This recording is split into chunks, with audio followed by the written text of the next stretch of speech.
We're almost there. What was that smell? Rest in peace, Corey Haim. I come from the same city as Corey Haim, and I was really saddened to hear his passing.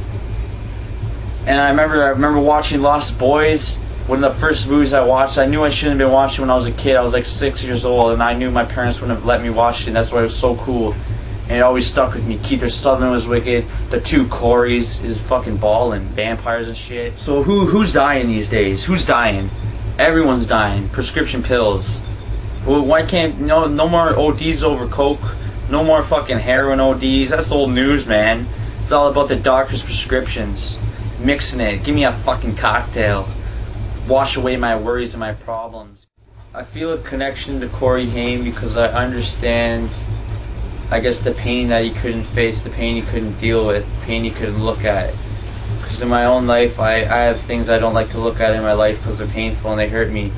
And if you really do not know how to deal with it, it's very easy to turn to drugs. It's very easy to isolate yourself. It's very easy to turn yourself off and not want to hear anything in the world, not want to listen. And what I find is almost sad is that Corey Haim was trying to get back on the saddle. You know, he got clean from, shall I say, regular drugs. You know, cocaine, whatever he used. But then he got on the prescription pills, and it was just a switch. You just switched to one drug for another drug. He switched from drugs that aren't accepted in our society to drugs that are accepted in our society. And whether he forged his prescriptions, it's still the doctors were giving it to him. And I think it comes to a point where the human mind needs to realize when not to give people things and when to. Because we seem to give people things when we shouldn't give them, and we seem to not give people things when we should give it to them. People are dying, people are dropping like flies, and the medical system's exploiting us all, and we're signing up. What I get from Corey Haim's life is drugs can fuck you up. And they can fuck you up if you don't have a handle on yourself. If you don't deal with the issues that are in your life. Because drugs can be a tool to expand your mind, but they can also be the weapon that kills you. And if you abuse anything in life, it's not good. Drug abuse is not good. Fucking anything. Any abuse isn't good.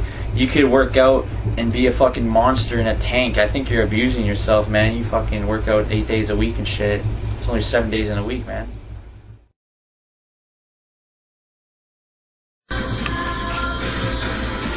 Lost Boys! Rest in peace, Corey Haim. We love you.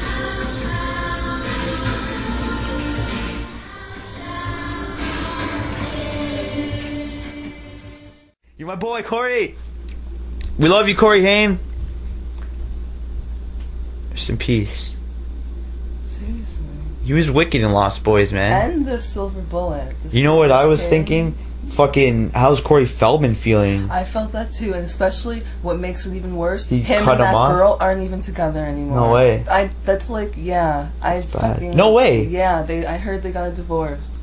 Like, Poor Corey Feldman was trying to just live his life properly. Like, I would hope, like, he'd fucking come out with a video to speak, like, on how he feels eventually. yeah, I'm sure he would. Poor guy, man. That was like his soul buddy in life. Even though that's like me and Devin, and I ended up on drugs and Devin got clean, and I still acted like, you know, but Devin's like, fuck, man, but you can't do this anymore. Poor fucking. And, like, yeah. And he tried to fucking make it come back. Really sad. I feel really. I didn't like to see that.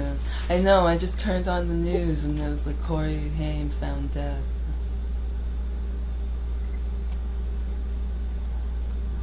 It's horrible.